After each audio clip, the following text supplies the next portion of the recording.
Shalom, shalom, shalom, bien-aimés dans le Seigneur. Bienvenue dans notre émission, c'est-à-dire notre mission, notre prédication pour la gloire de Dieu. Pendant ces temps ici où vraiment nous traversons des circonstances qui sont un peu difficiles dans le monde entier, mais nous savons que l'Éternel Dieu nous dit, n'est-ce pas, que c'est lui qui appellera les secours du Seigneur.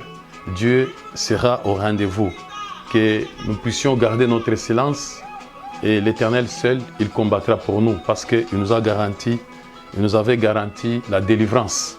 C'est pour cela que, bien aimés, pendant cette période ici, de cette maladie, la pandémie Corona, nous demandons à l'Éternel qu'il puisse te protéger là où vous êtes, il vous protège partout. Vous qui nous suivez, que mon Dieu puisse être votre soutien, qu'il puisse être votre abri, votre protecteur. Que Dieu seul soit loué, que Dieu seul soit béni. Et nous savons que personne d'entre nous ne sera jamais atteint et nous sortirons plus que vainqueurs dans cette situation parce que Dieu seul nous gardera. Oui, bien-aimés dans le Seigneur, voilà donc notre émission et notre thème aujourd'hui que nous allons partager avec vous, le peuple de Dieu. Nous allons parler sur la fête de Pâques. Nous parlerons sur la Pâques. Et parce que nous sommes dans la période où nous voyons que nous sommes en train donc de célébrer la fête de Pâques. Mais nous, à la lumière de la parole de Dieu, à la lumière de la Bible, actuellement, dans notre alliance, dans les temps ici, et quelle est la signification de la Pâque? Ou bien quelle est la Pâque que nous devons célébrer? Parce que nous risquons de faire des images, de célébrer des cérémonies, de faire des images, des cérémonies qui ne donnent pas la vie. Mais nous voulons que nous puissions appliquer la parole de Dieu parce que quand nous les faisons, c'est pour la gloire du Seigneur et en cela, cette Pâque puisse nous donner la vie. Nous allons voir dans la parole de Dieu, dans le livre d'Éternome, chapitre 4, Deutéronome chapitre 16, au 4e verset jusqu'au 6e verset plutôt, nous allons voir que la manière dont nous sommes en train de célébrer la fête de la Pâque pendant cette période ici, ce n'est pas ce que Dieu voulait, ce n'est pas ça vraiment, ce que l'Esprit du Seigneur ou la vérité ou la lumière ou les pensées de Dieu voudraient que nous puissions les faire. Vous allez voir que peut-être nous sommes égarés, nous sommes écartés des ordonnances du Seigneur. Et nous sommes entrés où c'est dans la lettre qui tue, au lieu d'entrer dans la vie, justement dans l'esprit qui donne la vie. Quel était donc l'esprit de la Pâque? L'esprit de cette fête? Contrairement à ce que nous sommes en train de voir, ou bien à ce que nous avions donné cette connotation, comme étant, ça devient comme pratiquement une fête païenne. En lisant Deutéronome 16,4 d'abord, d'emblée, nous allons voir que la Bible dit ceci. Parce que la Pâque ici que nous célébrons, c'était venu d'abord à partir des enfants d'Israël. C'était la période dans laquelle où Dieu les avait en fait libérés de l'Égypte, du Pharaon, de l'esclavagisme, où ils avaient obtenu leur indépendance, c'est-à-dire leur libération, pour quitter l'Égypte, ainsi donc aller dans un autre pays, dans un lieu, dans le pays que Dieu les avait promis, c'est-à-dire la terre promise. Et ils devraient quitter, c'est-à-dire c'était le passage de quitter de l'Égypte vers Canaan. Maintenant, nous ici, qu'est-ce que cela signifie la Pâque pour nous? Dans Deutéronome 16,4, on nous dit ceci. On ne verra point chez toi des levains dans toute l'étendue de ton pays. Pendant 7 jours, et aucune partie des victimes que tu sacrifieras le soir du premier jour ne sera pas que pendant jusqu'à la nuit et jusqu'au matin. On dit, tu ne pourras point sanctifier la Pâque dans un quelconque de lieu que l'Éternel ton Dieu te donne pour demeure. Mais c'est dans le lieu que choisira l'Éternel ton Dieu pour y faire résider son nom, que tu sacrifieras la Pâque le soir au coucher du soleil à l'époque de la sortie d'Égypte. Bien-aimés, vous voyez d'abord ici la Bible est claire. On dit qu'on ne verra point chez toi des levains dans toute l'étendue de ton pays pendant les 7 jours de la célébration de la Pâque. Ça, c'est d'abord un. Et puis, ce qui nous attire encore plus, on nous dit, ici, on dit que tu ne pourras point sacrifier la Pâque dans l'un quelconque des lieux que l'Éternel ton Dieu te donne comme demeure. Mais c'est dans le lieu que l'Éternel seul t'avait choisi ou pour y faire résider son nom. Nous voyons ici deux choses d'abord. L'Éternel Dieu dit, interdit aux enfants d'Israël, dit, voilà les recommandations de la Pâque. D'abord, premièrement, quand tu célèbres la Pâque, dans la demeure, dans le lieu ou les pays où tu célèbres la Pâque, il ne faudra pas que dans toute l'étendue du territoire, qu'on puisse trouver du pain avec du levain, c'est-à-dire le pain avec le pain levain, c'est-à-dire le levain, c'est-à-dire le pain avec de levure. Il ne faut pas qu'il y ait des pains avec levure, c'est-à-dire le levain. Ça, c'est d'abord un. Et puis de deux, le lieu où tu dois fêter la Pâque, ou sacrifier, faire les sacrifices pour la Pâque, c'est-à-dire la fête que nous le faisons, ça doit être seulement dans le lieu que l'Éternel avait choisi pour faire résider son nom. Mais il dit, tu ne feras pas cette Pâque dans n'importe quel lieu que Dieu t'avait donné. C'est-à-dire, par exemple, aujourd'hui nous voyons les gens célébrer la Pâque partout dans le monde entier. Que vous soyez en Europe, que vous soyez en Afrique, que quelqu'un soit au village, un autre soit, je ne sais pas dans quel pays, il célèbre la Pâque dans ces lieux-là. Alors que la Bible dit, la Pâque sera célébrée seulement dans le lieu que l'Éternel avait choisi pour y faire résider son nom. Mais comment expliquer que moi je suis à Kinshasa, je célèbre la Pâque, vous êtes à Paris, vous célébrez la Pâque, et notre il est à Washington, il célèbre la Pâque, et l'autre il est à Ouagadougou, il célèbre la Pâque. Non, Dieu n'a pas dit ça. Nous avons lu Deutéronome 16, n'est-ce pas, 4 à 6. Tu ne célébreras pas la Pâque dans n'importe quel lieu. Non, il y a un lieu spécifique, un lieu déterminé, là où nous devons célébrer la Pâque. Et ces lieux-là, c'est le pays ou les lieux ou la terre où l'Éternel avait choisi pour y faire résider son nom. C'est-à-dire vous devez célébrer, fêter la Pâque dans le lieu que Dieu avait choisi. Et ici, dans ces cas d'espèce, nous voyons que ces lieux-là, la terre que Dieu avait choisie pour y faire résider son nom, n'est-ce pas, c'est à Jérusalem. N'est-ce pas? Dans le livre d'un roi chapitre 8, vous allez voir que Dieu a dit à Salomon, il dit, voici la maison que j'ai construite pour toi, c'est là où tu as voulu que ton nom puisse résider. Comme ça, l'Éternel écoute les prières qui se feront en ces lieux ici. Et que ton regard soit toujours propagé ou jeté sur ce lieu. Donc, pour dire que les lieux que Dieu avait choisis pour lui faire résider son nom, c'est Jérusalem. Mais qu'est-ce que nous constatons? Nous constatons qu'il y a les gens qui viennent, qui célèbrent la Pâque n'importe où. Ils célèbrent la Pâque n'importe où et n'importe comment. Alors que d'abord, c'est interdit. Et deuxièmement, pendant qu'on avait célébré la Pâque, regardez ici, par exemple, dans la ville où vous avez célébré la Pâque, que ce soit en Italie, à Rome, que ce soit partout, vous n'avez pas contrôlé si vous n'avez pas de levain. C'est-à-dire, vous avez des pains qu'on avait préparés avec de levure. Alors qu'on dit, vous devez faire gaffe. Attention pour regarder dans toute l'étendue où vous résidez, qu'il n'y ait pas de pain avec le levure, c'est-à-dire des pains, le pain levain. Vous voyez que d'emblée, par rapport aux Écritures, nous ne faisons pas ce que la Bible a dit. Bon, on va dire non, ça c'était pour les Juifs, oui. Mais ça, c'est la parole de Dieu. Mais c'était l'image, c'était l'ombre, n'est-ce pas, de la réalité, cette réalité qui est en esprit.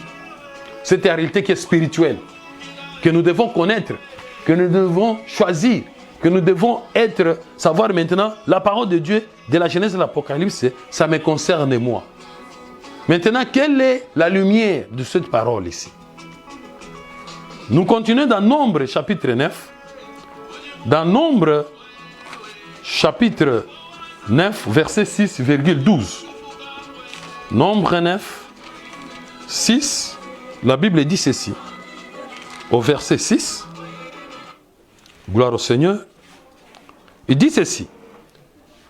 Il y eut des hommes qui se trouva, n'est-ce pas, qui se trouva impurs à cause des morts, ne pouvant pas célébrer la Pâque ce jour-là. Ils les présentèrent le même jour devant Moïse et Aaron. Amen. Et puis, 12 maintenant, j'ai dit nombre, n'est-ce pas, nombre 9, 6,12, 12, n'est-ce pas? Ils n'en laissaient rien jusqu'au matin et ils n'en brisèrent aucun os. Ils la célébreront selon toutes les ordonnances de la Pâque. Amen. Donc nous voyons d'abord ici que la Bible dit d'ailleurs, les gens qui sont impurs, ne peuvent pas célébrer la Pâque. Nombre 9, n'est-ce pas? Verset 6. C'est-à-dire, les gens qui se sont rendus impurs à cause d'un mort, c'est-à-dire les impurs à cause d'un péché quelconque, karma de péché, ne peuvent jamais célébrer la Pâque.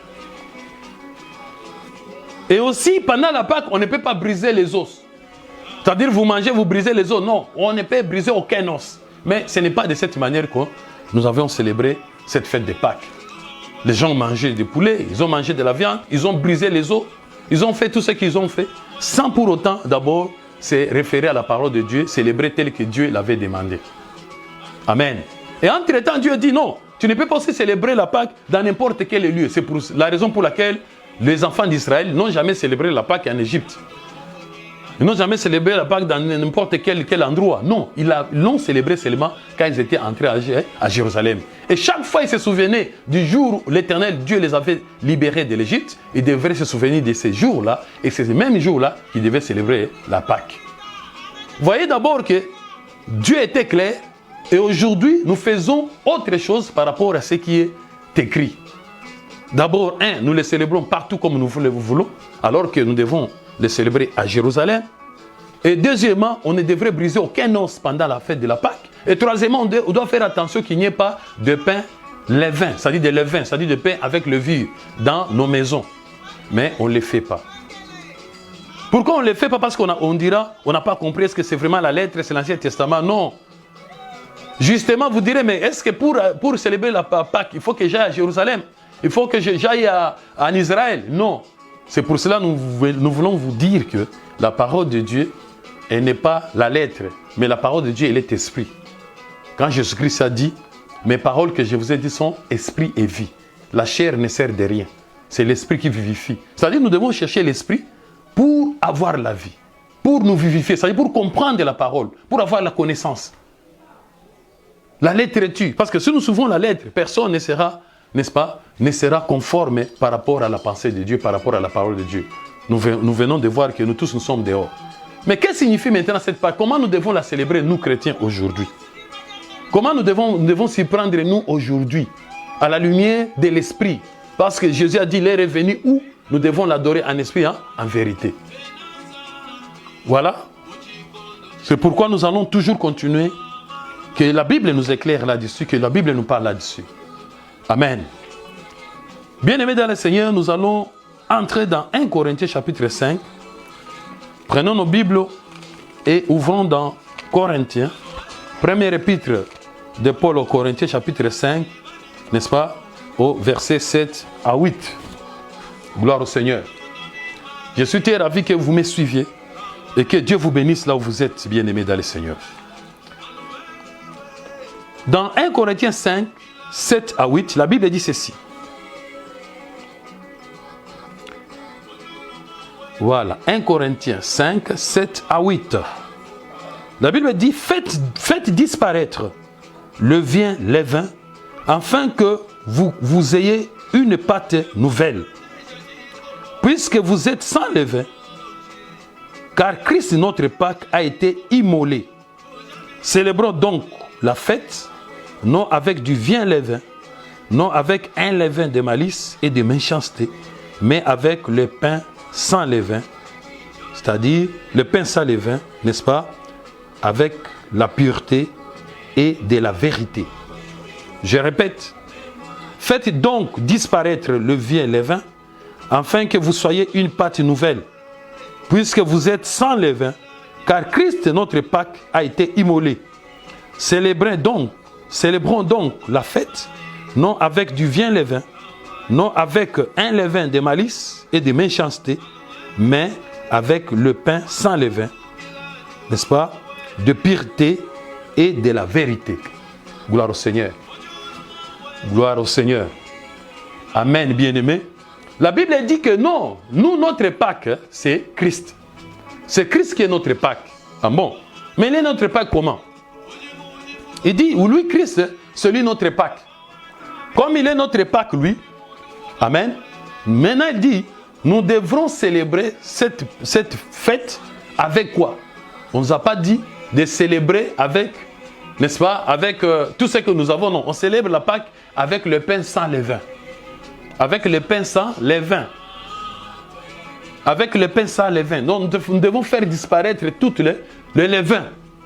C'est pour cela, là-bas, dans Deutéronome, on avait dit, il faut faire attention, regardez dans toute votre étendue là où vous êtes, vous devez faire en sorte qu'il n'y ait pas de pain avec levain. C'est-à-dire qu'il n'y ait pas de levain, de le pain avec levure, qu'il y ait des pains sans levain dans toute l'étendue pour célébrer la Pâque. Et aussi, en nous, en Christ, on nous demande de célébrer notre Pâque avec le pain sans levain. Et parce que Christ est notre Pâque. Donc pour nous, notre Pâque, c'est Christ. C'est-à-dire quoi? C'est-à-dire, comme Christ a ressuscité, donc notre Pâque, nous devons aussi ressusciter. C'est-à-dire mourir et ressusciter. Hein, je comprends donc, passer de la mort à la vie. Donc l'Égypte est comparée à la mort. L'Égypte est comparée à l'ignorance, à la mort. Nous devons passer de la mort à la vie, c'est-à-dire de l'Égypte en Canaan. De l'Égypte à la cité de Dieu, au pays de Dieu, à la terre promise. Notre terre promise, Dieu nous avait promis la vie éternelle. Donc nous devons quitter la mort pour aller à la vie éternelle. Nous devons quitter les péchés parce que la Bible dit que celui qui est esclave, il est esclave du péché. Comme Israël a été esclave en Égypte, nous aussi, nous sommes aussi esclaves par nos péchés. Nous sommes esclaves par nos convoitises, nous sommes esclaves par ce qui a triomphé de nous. C'est-à-dire le monde, c'est-à-dire tout ce qui est à nous. C'est-à-dire le sens qui nous dirige, n'est-ce pas? Le vieil homme qui nous dirige, nous sommes esclaves de lui. On ne sait pas se libérer. Alors le jour où vous allez vous libérer du vieil homme, de votre nature égoïste, de votre nature humaine, de ce monde, le monde du péché, et là quand vous allez maintenant dans le monde de Dieu, c'est-à-dire de la vie des enfants de Dieu, c'est-à-dire dans la volonté du Seigneur, en vivant une vie sainte, c'est à ce moment-là qu'on dira que vous avez fêté la Pâque. Vous êtes passé de la mort à la vie, de l'ignorance à la connaissance, du ténèbre à la lumière. Gloire au Seigneur. Donc, notre Pâque, c'est Christ, c'est-à-dire c'est la résurrection. Donc, nous devons ressusciter.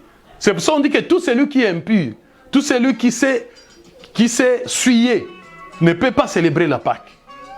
Et c'est pour cela qu'en Égypte, les enfants d'Israël ne pouvaient jamais célébrer la Pâque. Donc, cela montre que pour que quelqu'un puisse célébrer la Pâque, il faut d'abord qu'il soit en Canaan. C'est-à-dire, Canaan, nous avons vu que c'est du côté de la vie. Parce que nous disons que l'Égypte, c'est la mort. L'Égypte, c'est les péchés. Donc, la terre promise, Dieu nous avait promis la vie éternelle. Donc, celui qui devrait être, qui déjà vit la vie des enfants de Dieu, qui vit la sainteté, c'est celui-là donc qui célèbre la Pâque. Mais comment expliquer quelqu'un pécheur? Un pécheur, tout le monde célèbre la Pâque. Et les pécheurs, et les sorciers, et les antichristes, et les occultistes, et tout ça, tous ces gens là-haut, aujourd'hui c'est la Pâque, on fête toute la Pâque. Tous on fête la Pâque. Non, on n'a jamais vu un Égyptien fêter la Pâque. C'est seulement un enfant d'Israël, les enfants de ceux qui fêtaient la Pâque, et ils les fêtaient où? Pas en Égypte, parce qu'ils sont encore esclaves là-bas. Ils ne peuvent pas les fêter. Ils doivent les fêter où? C'est en Canaan. C'est-à-dire, ils ont passé de l'Égypte, c'est-à-dire de l'esclavagisme à la liberté, au repos, dans les pays du repos. Est-ce que vous êtes déjà reposé? Est-ce que vous avez déjà abandonné les péchés pour fêter la Pâque? Voilà la signification de la Pâque.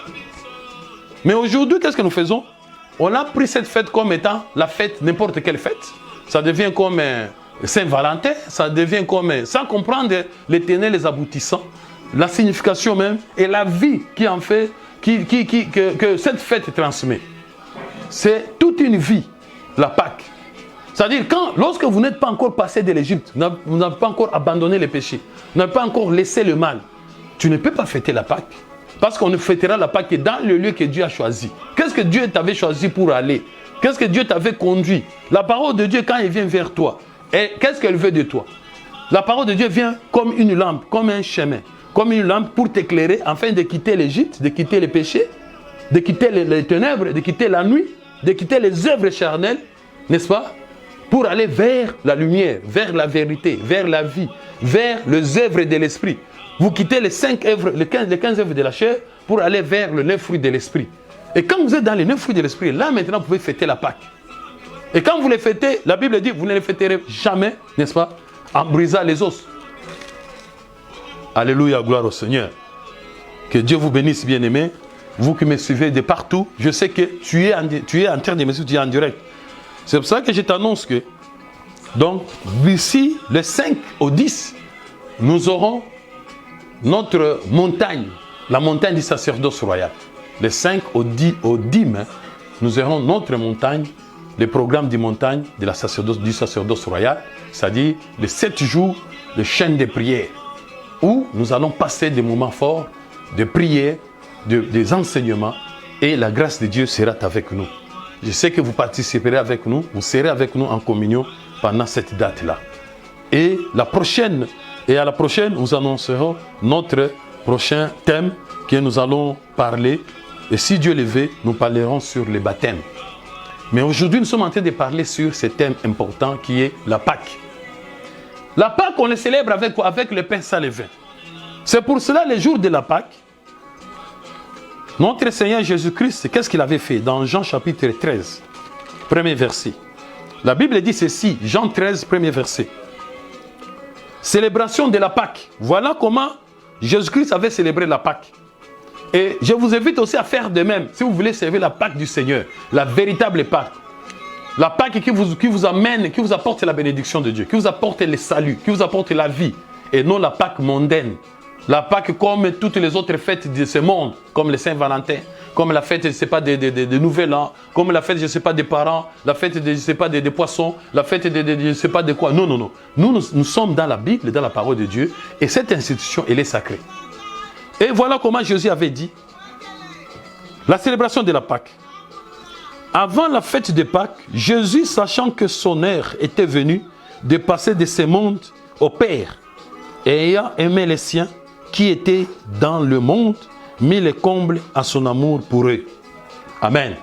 On dit que pendant la Pâque, pendant la fête de Pâques, Jésus, sachant que son heure était venue de passer de ce monde au Père. Alléluia. Gloire au Seigneur. Vous voyez bien aimé que la Pâque, ça dit tout, toute sa signification dans ces passages. Quand Jésus a vu que c'est le jour de la Pâque, lui, qu'est-ce qu'il avait dit? Qu'est-ce qu'il s'était souvenu? Il s'est souvenu que c'est l'heure est venue de passer de ce monde vers le monde de son Père, vers son Père. Donc pour lui, la Pâque, c'est le passage. C'est-à-dire c'est le moment où quelqu'un doit quitter, passer de ce monde vers le Père. Ça veut dire quoi, passer de ce monde vers le Père? Où est le Père? Amen. Donc c'est de quitter donc ce monde. Quitter donc le monde. Ici, quand on parle de quitter le monde, on ne dit pas de quitter Paris, de quitter, c'est pas le Canada, de quitter je ne sais pas quel monde, de quitter je ne sais pas Afrique. Non, non.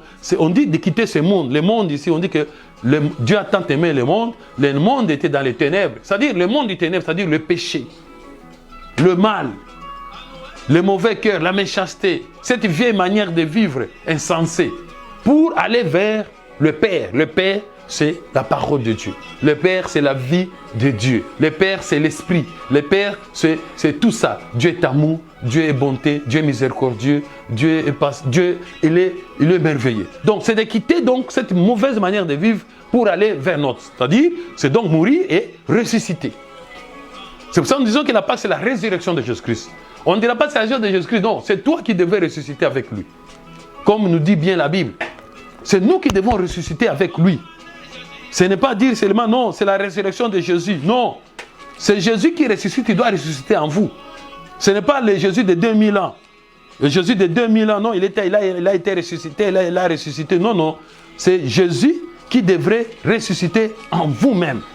Comme le dit bien, n'est-ce pas, Romains chapitre 6, il a dit, n'est-ce pas, il dit ceci.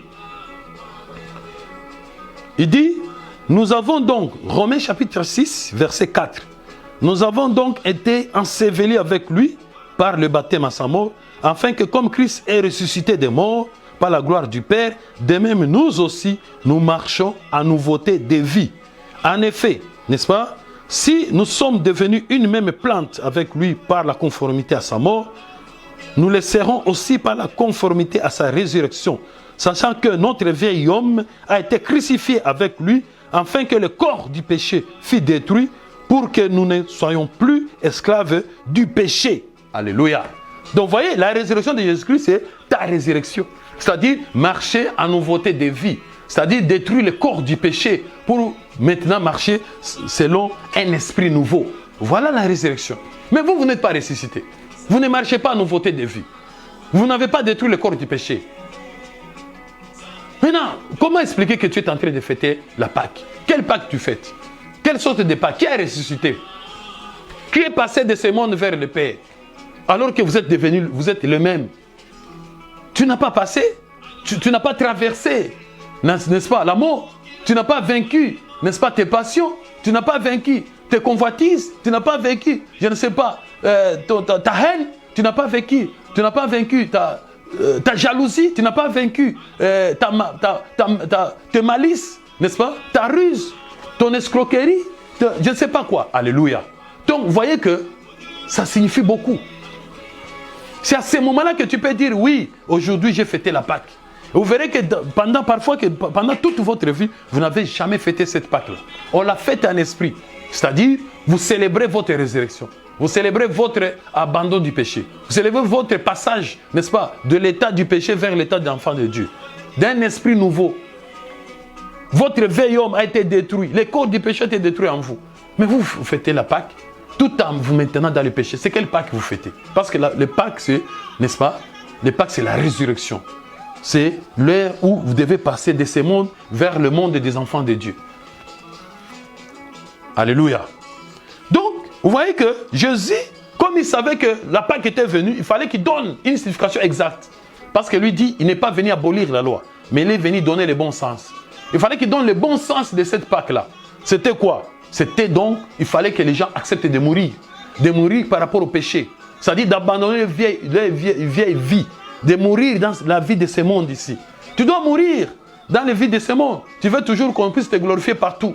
Tu veux toujours que toi, tu puisses écraser les autres. Mais mourrez aussi dans cette vie-là pour que vous puissiez ressusciter dans la vie des enfants de Dieu, dans la bonté, vous puissiez ressusciter dans l'amour, vous puissiez ressusciter dans la tolérance, vous puissiez ressusciter dans la bienveillance. Voilà la Pâque. Voilà la Pâque que le monde a besoin. Et non les cérémonies, et non les fêtes, je ne sais pas quoi. Non, c'est ça la vraie signification spirituelle de la Pâque.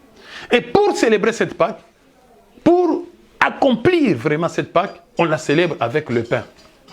Parce que c'est le pain qui va vous aider justement à passer de l'autre côté. Comme les enfants d'Israël, ils avaient pris le pain sans levain et puis ils avaient un agneau qu'ils devraient sacrifier. Nous aussi aujourd'hui, c'est ce que nous devons prendre. Et on ne célèbre pas la Pâque avec le poisson, avec, je ne sais pas, les beefsteaks. Non, c'est avec le pain et avec le sang. C'est pour cela que nous allons lire dans Marc chapitre 14. Marc 14, 22. Vous voyez que Jésus, quand il avait vu que c'était le moment de la Pâque, il a appelé ses disciples à la table. À la table pour prendre le pain, parce qu'il savait que la Pâque, on la célèbre avec le pain sans levain. Le pain sans levain. Quel est donc ce pain-là qui est le pain qui est sans levain? Marc 14, versets 22 à 24. Marc 14, 22 à 24. La Bible dit ceci. Gloire au Seigneur. Pendant qu'il mangeait, n'est-ce pas? Pendant qu'il mangeait, Jésus prit du pain et après avoir rendu grâce, il les rompit et les leur donna en disant, prenez ceci est mon corps. Il prit ensuite une coupe et après avoir rendu grâce, il la leur donna et ils en burent tous. Et il leur dit, ceci est mon sang, le sang de l'alliance qui est répandu pour vous, pour plusieurs. Amen. Vous voyez que Jésus, il devait célébrer la Pâque. Et la Pâque devait célébrer, il avait institué donc la Sainte Seine. Et la Sainte Seine qui devrait être instituée, il avait institué avec le pain et avec le vin qui était son sang. Mais c'est ce que nous voyons. Pendant la Pâque, les gens ont pris la Sainte Seine. Ils ont pris la Sainte Seine, donc ils ont pris le pain. Bon, peut-être pendant cette période-ci de confinement, finalement les gens ont compris que oui, Sainte Seine, ce n'est pas seulement physique. Tout le monde l'a pris peut-être en esprit, tout le monde était chez lui. Mais on a dit, bon, on a pris le pain, on a fait la Sainte Seine. Première fois que les gens font la Sainte Seine en esprit. Comme ça que ça doit se faire. Quand on dit qu'il a pris le pain, quel pain Jésus avait pris? Mais aujourd'hui, qu'est-ce que nous voyons? On voit les gens prendre le pain. C'est-à-dire, ici, on prend, je ne sais pas, les hosties. D'autres prennent les biscuits. D'autres prennent les pains karma, je ne sais pas de quoi. D'autres en fabriquent. D'autres prennent les beignets. D'autres prennent même les, je ne sais pas quoi. Mais c'est quelle sorte de pain? Parce qu'il n'y a qu'un seul pain. La Bible dit, il n'y a qu'un seul pain. Nous qui sommes plusieurs, nous participons tous à un même pain. 1 Corinthiens 10, 17. Nous participons à un seul pain. Mais nous voyons que nous avons des pains différents. Ça dépend des lieux, ça dépend des pays, ça dépend des églises. Dans telle église, on prend l'hostie. Dans telle église, on prend les biscuits. Dans telle église, les beignets. Dans telle église, je ne sais pas quoi. D'autres, plus graves encore dans des villages, il y a d'autres qui prennent carrément les maniocs. Mais quel est le pain que nous devons prendre, que nous devons chercher, que nous devons se procurer pour que nous ayons réellement la vie? Parce que lui-même, il a dit, celui qui prend le pain, celui qui mange de ces pains et qui boit de ces vins, mon sang, il a la vie éternelle.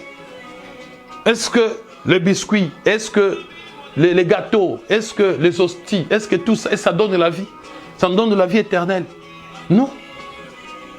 Ça ne donne pas la vie éternelle. Quel est le véritable Saint-Saint? Quel est le véritable pain que nous devons prendre? Parce qu'on a dit que non, Jésus a pris le pain, il a levé. Il a levé le pain, n'est-ce pas? Et puis il a béni le pain. Il a rompu. Si on dit qu'il a levé, il a béni le pain, il leva le pain. Bon, d'abord, en haut, c'est où? Où se trouvait là où il avait levé? C'est où? Parce que celui qui est au-dessus de moi, même si moi je suis là, lui il est en étage, il verra que moi je suis en bas. Pendant que je célèbre la Pâque. Maintenant, lever le pain, ça veut dire quoi? Et distribuer le pain, couper, ça veut dire quoi? Et quel est ce pain-là? C'est ce que nous devons voir pour que nous puissions comprendre en fait qu'est-ce que signifie le véritable pain que nous devons prendre pour que cela nous donne la vie, puisse nous aider à passer, n'est-ce pas, de l'Égypte vers le Canaan, de la mort à la vie, du ténèbre à la lumière. Gloire au Seigneur. Bien-aimé, Jean chapitre 6. Jean chapitre 6, versets 32 à 33. La Bible dit ceci. Jean 6, 32. Gloire au Seigneur. La Bible dit, Jésus leur dit, en vérité, je vous le dis, Moïse ne vous a pas donné le pain du ciel, mais mon Père vous donne le vrai pain du ciel. Car le pain de Dieu, c'est celui qui descend du ciel et qui donne la vie au monde. Amen, bien-aimés. Vous voyez même Jésus-Christ, il est en train de renier le pain que les gens étaient en train de prendre. Il dit non, Moïse ne nous a pas donné le vrai pain du ciel. Mais Moïse a donné son pain. Vous aussi dans votre église, on vous donne leur pain. Ils vous donnent leur pain. Ces pains-là, est-ce que c'est le véritable pain? Parce que Moïse aussi avait son pain, mais Jésus dit non, ce n'est pas ça le vrai pain du ciel. Mais où est ce pain du ciel? Parce que c'est le pain du ciel, c'est le pain du ciel que nous avons besoin pour avoir la vie éternelle. Mais quand vous nous présentez le gâteau, c'est ça le pain du ciel. Quand vous nous présentez les beignets, c'est le pain du ciel. Quand tu me présentes les biscuits, c'est le pain du ciel. Parce que même Jésus avait renié le pain de Moïse, disant que non, ça c'était pas le pain du ciel. Mais nous voyons les gens prendre la Sainte Seine avec n'importe quel pain, sans même autant se demander est-ce que ça, les pains que nous prenons ici, les pains que nous distribuons, les pains que nous donnons à nos fidèles, nous donnons au peuple de Dieu, est-ce que c'est le véritable pain du ciel? Parce que Jésus avait mis en cause le pain de Moïse. Il avait dit non, ça ce n'est pas le pain du ciel. Mais maintenant nos pains ici, que nous prenons là, est-ce que c'est le pain du ciel? Parce qu'il faut donner seulement le pain du ciel. Et Jésus a dit non, le pain véritable, le vrai pain, c'est celui qui vient du ciel. Donc le vrai pain vient du ciel. Ça ne vient pas de la terre, ni de la boulangerie, ni de la farine que nous fabriquons. Nous, parce que ce qu'on nous donne là, c'est ce qui est du monde. On vient, on achète ça dans les alimentations, on achète ça là-bas à la pâtisserie, et puis on vient, on donne. Mais ça ne vient pas du ciel, ça vient de la terre. Ça vient de chez les pâtissiers. On vient de prendre ça chez les pâtissiers, on vient de prendre ça là-bas. À l'alimentation, on vient de prendre là-bas tout ça quelque part. Mais non, donnez-nous le pain du ciel, parce que c'est ça le véritable pain, le vrai pain. Donnez-nous le vrai pain. Il faut que ce pain-là vienne du ciel. Amen, amen. C'est pour ça que je vous dis, bien aimé, nous devons comprendre aussi la Sainte Seine. Parce que c'est cette Pâque, on doit la célébrer avec ce pain-là. Parce que c'est ça le véritable pain sans levain. Gloire au Seigneur. Nous allons continuer toujours à faire la parole de Dieu, bien aimé. Je sais que vous tentez de me suivre, très nombreux. Et que Dieu vous bénisse là où vous êtes. À ce moment-ci, tous vos besoins, que Dieu fasse grâce, afin qu'il vous réponde dans toutes vos préoccupations. Et que vous fêtez la véritable Pâque, que vous puissiez entrer dans cette Pâque de l'Éternel que je suis en train de prêcher, la Pâque spirituelle, la Pâque des enfants de Dieu, la Pâque de l'Esprit, pour que vous puissiez vous intégrer de la vie de Jésus-Christ, de la véritable Pâque que Dieu a voulu que nous puissions entrer pour célébrer sa résurrection. Dans 1 Corinthiens chapitre 11, 1 Corinthiens chapitre 11, n'est-ce pas, verset 17, nous allons lire pour que la Bible nous éclaire là-dessus. 1 Corinthiens 11, n'est-ce pas? Je vais sauter carrément au verset 29. 1 Corinthiens 11, 29 à 30. La Bible dit ceci. Car celui qui mange et boit sans discerner le corps du Seigneur mange et boit un jugement contre lui-même. C'est pourquoi, n'est-ce pas? C'est pour cela qu'il y en a parmi vous beaucoup d'infirmes et de malades, et quelqu'un grand nombre sont morts. On dit que, car celui qui mange et boit sans discerner le corps du Seigneur mange et boit un commandement, un jugement contre lui-même. C'est pour cela qu'il y a parmi vous beaucoup d'infirmes et de malades, et qu'un grand nombre sont morts. Vous voyez que même la Bible nous recommande de discerner. Donc ce que je dis pas en vain. Parce que la Bible lui-même nous dit de discerner. Que quand tu manges le corps du Seigneur, c'est-à-dire le pain, il faut discerner ses corps, il faut raisonner, il faut réfléchir, il faut vraiment raisonner, discerner ses corps. Est-ce que c'est vraiment le corps du Seigneur? C'est vraiment le pain de Dieu? C'est vraiment le pain du Seigneur? La coupe qu'on me donne ici, est-ce que c'est vraiment ça la coupe là? Le sang ici, le vin, c'est ça le vin, c'est ça le sang de Jésus. Mais quand tu ne discernes pas, on vient ici, on te donne, je ne sais pas quel jus. Là-bas, on te donne, je ne sais pas quel jus, je ne sais pas quoi là. Ça dépendra maintenant. Ici, on peut faire un jus, là, on donne un vin carrément, là-bas, on donne je ne sais pas quoi. Ici, on te donne... Alors, il faut discerner. C'est pour ça qu'on dit qu'il y a parmi vous beaucoup de malades. Il y a beaucoup qui sont morts à cause des manques de discernement du corps de Jésus, du pain. Manque de discernement du vin, c'est-à-dire du sang. Ils sont malades. D'autres sont morts. Et beaucoup d'infirmes, c'est-à-dire des aveugles. Il y a eu beaucoup de boiteux. Il y a beaucoup de paralytiques comme ça, de paralysés. Beaucoup de sous, beaucoup de calamités. À cause de ne pas discerner. C'est pour ça, moi, je vous amène à discerner le pain de Dieu. Jésus a pris le pain et dit, montrez-moi le pain que Moïse vous a donné. Non, non, c'est pas ça. Ça, c'est pas le pain de Dieu, ça. Il a discerné. Moi, je vous donne le vrai pain de Dieu. Je vous donne le vrai pain. Gloire au Seigneur. Donc, nous devons avoir le vrai pain de Dieu. Nous devons avoir le vrai pain du Seigneur. Gloire au Seigneur. Nous devons avoir ces pains-là de Dieu. Ces vrais pains du Seigneur. Gloire au Seigneur. Voilà. C'est pourquoi nous devons faire attention à tout cela. Nous devons faire attention à tout cela. Nous devons continuer, n'est-ce pas, à chercher, à discerner. C'est très important. Le pain de Dieu. Gloire à Jésus. Bien-aimés, ça ne sera pas toujours d'entrer dans la parole, dans les Écritures. Nous sommes amoureux de la parole de Dieu. Nous sommes amoureux de la vie, de l'esprit, de la révélation, n'est-ce pas, de la connaissance de Dieu, des oracles du Seigneur. Que Dieu vous bénisse là où vous êtes. 1 Corinthiens chapitre 10, n'est-ce pas? 1 Corinthiens 10, 21 à 22. 1 Corinthiens 10, 21 à 22. 1 Corinthiens 10, 21 à 22. Vous ne pouvez boire la coupe du Seigneur et la coupe des démons. Vous ne pouvez participer à la table du Seigneur et à la table des démons. Voulons-nous provoquer la jalousie du Seigneur? Sommes-nous plus forts que lui? Gloire au Seigneur. La Bible dit, tu ne peux pas boire à la coupe du Seigneur et à la coupe des démons. C'est qu'il y a la coupe de Dieu.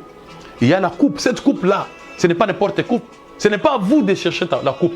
Ce n'est pas à toi d'aller acheter une coupe et mettre le vin dedans et donner aux gens. Non, ce n'est pas ta coupe.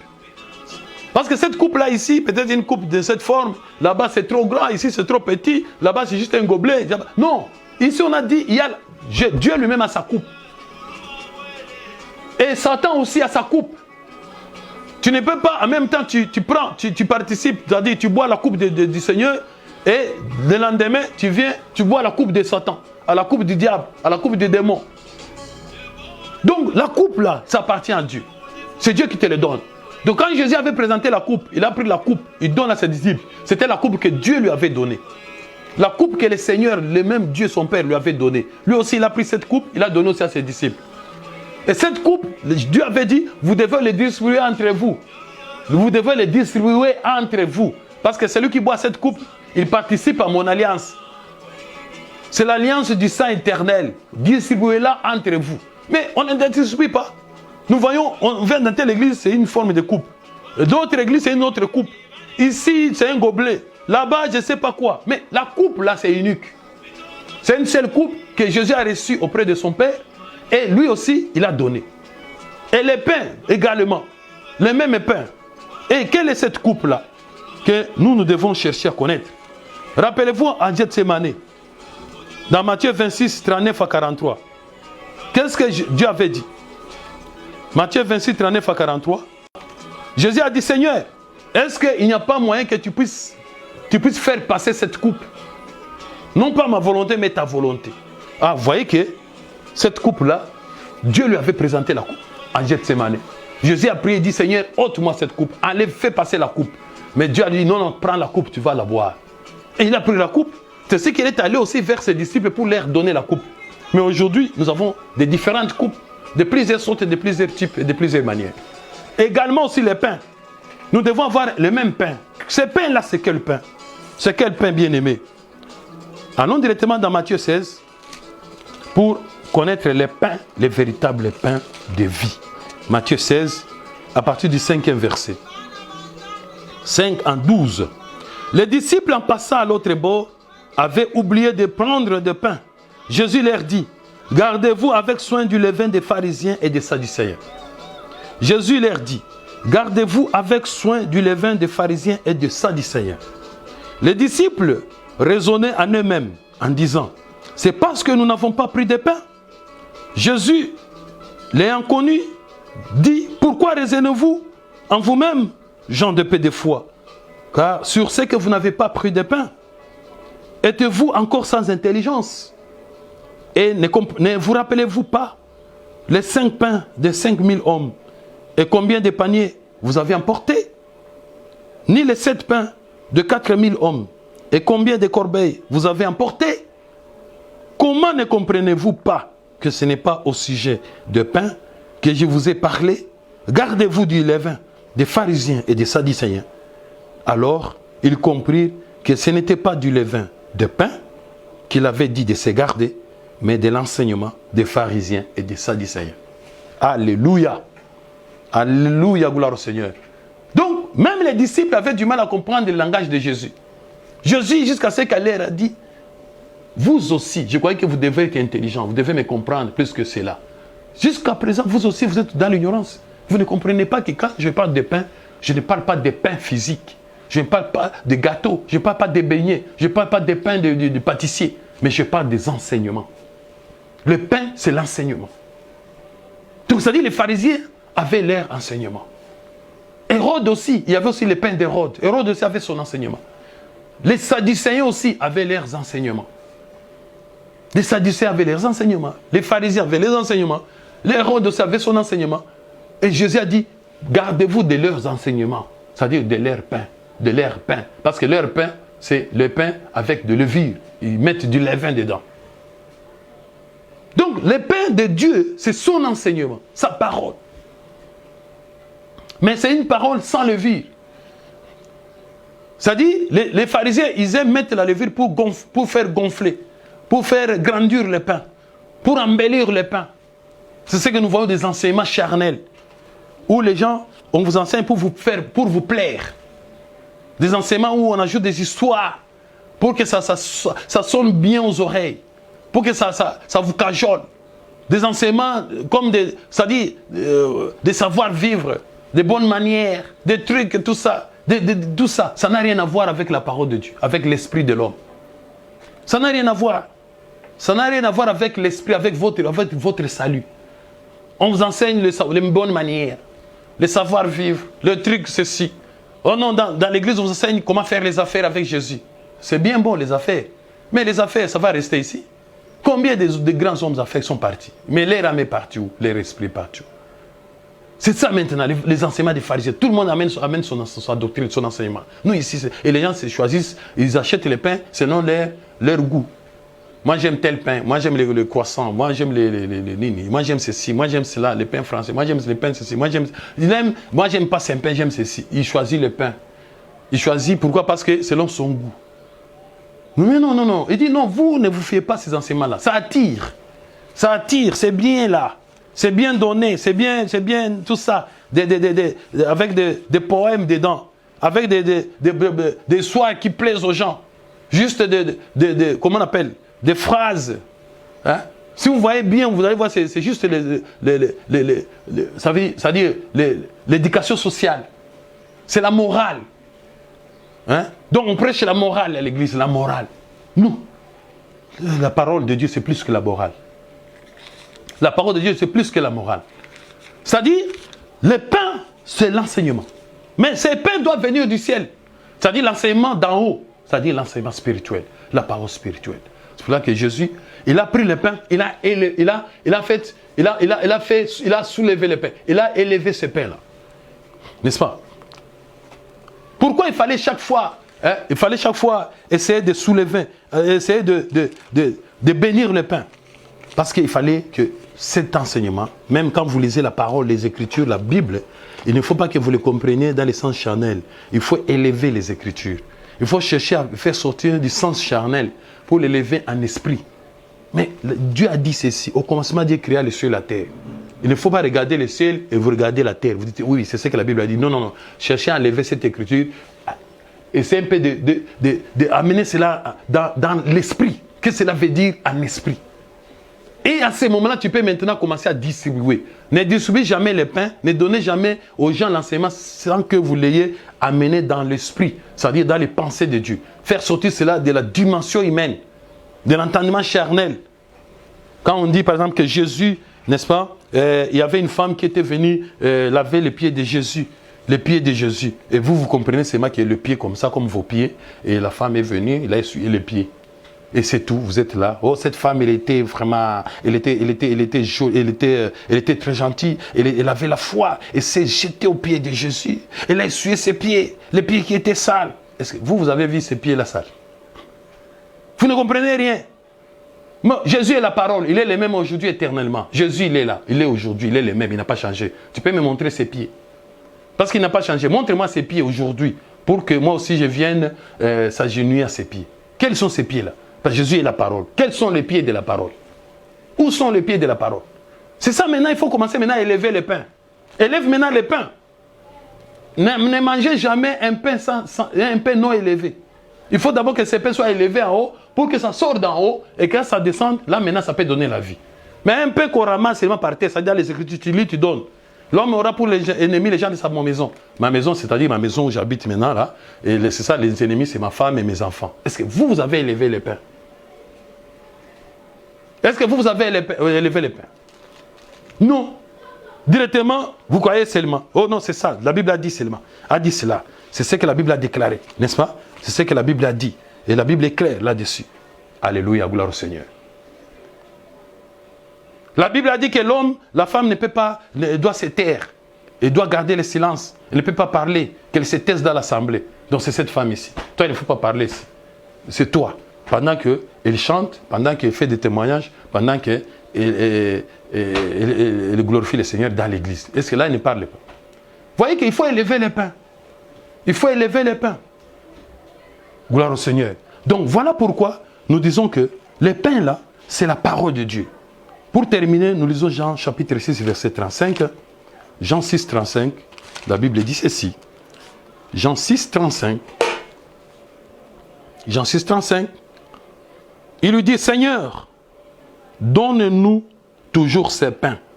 Jésus leur dit, je suis le pain de vie. Celui qui vient à moi n'aura jamais faim. Et celui qui croit en moi n'aura jamais soif. Voilà.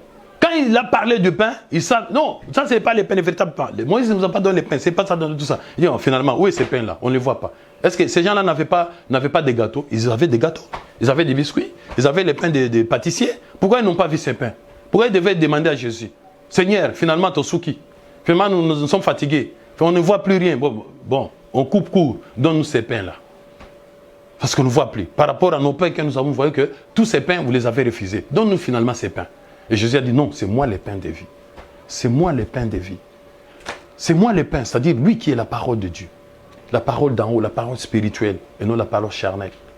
Et non la parole de ce monde. Gloire à Jésus. Oui, bien-aimé. Voilà donc la Pâque que nous devons célébrer. Que nous devons prendre le véritable pain qui est les véritables enseignements de la parole spirituelle, les comprendre, et ainsi donc boire à la coupe. La coupe, vous savez, sont les épreuves. Vous savez, c'est la pratique, c'est pas facile. Tu peux bien manger, mais boire la coupe, c'est difficile. C'est pour cela que Dieu lui a donné la coupe, ça lui a donné ce qu'il devait endurer. Ce qu'il devrait endurer pour la parole de Dieu, pour l'évangile, pour les saluts. Sa part, et tout celui qui va les suivre aussi, il a aussi sa part dans cette épreuve, dans les afflictions. N'est-ce pas? Dans tout ce que l'homme doit souffrir pour mettre en œuvre, n'est-ce pas? Pour marcher dans les chemins de Dieu, dans les chemins du salut. Pour pratiquer la parole de Dieu, pour vivre la vie de Dieu, ce n'est pas facile. Il y a une coupe à boire. Cette coupe, c'est-à-dire ces épreuves-là que vous devez endurer. Voilà donc, vous mangez les pains, mais vous buvez la coupe. Une fois que vous faites les deux, vous avez la vie éternelle. C'est-à-dire, c'est ça la Pâque que vous devez célébrer. Mais quelle Pâque vous célébrez? La Pâque charnelle, la Pâque de ce monde. Non, ce n'est pas ça. Voilà pourquoi nous invitons les enfants de Dieu à entrer dans cette véritable Pâque. C'est-à-dire, à chercher à comprendre la parole véritable, n'est-ce pas? La comprendre, c'est ça, manger, n'est-ce pas? Et aussi, pas seulement écouter et dire que c'est ça la parole, c'est vraiment bien, c'est ça, c'est que la parole de Dieu, c'est ça la vérité. Non, vivre aussi cette vérité, vivre aussi la parole, c'est ça, boire la coupe. Que Dieu vous bénisse là où vous êtes bien-aimés et que Dieu vous garde et vous protège en tout et pour tout. Merci. Voilà, nous sommes arrivés à la fin de notre prédication. J'ose croire que le Saint-Esprit vous convaincra à cela et vous conduira dans toute la vérité. Et c'est pour cela que je vous annonce que nous serons au rendez-vous pour la semaine prochaine. Nous serons là avec vous, les 4 mai, dans un autre thème. Si Dieu le veut, nous parlerons sur le baptême. Nous parlons sur le baptême. Sur les baptêmes, pourquoi les baptêmes? Et qu'est-ce signifie être baptisé? Et quel est ce baptême? Voilà notre prochain rendez-vous. Nous annonçons aussi que nous aurons une semaine, 4 au 10 mai, nous aurons la semaine de la montagne à la sacerdoce royale. C'est-à-dire une semaine de prière, la chaîne de prière où nous serons ensemble en communion avec Dieu, où nous allons adresser des prières fortes auprès de Dieu. Donc du 4 au 10 mai, la semaine de la montagne. Donc préparez-vous déjà et ça sera formidable. Que Dieu vous bénisse. Et voilà, pour tous ceux qui voudront nous contacter, vous savez comment nous retrouver. Et je vous souhaite que la paix du Seigneur soit avec vous. Merci.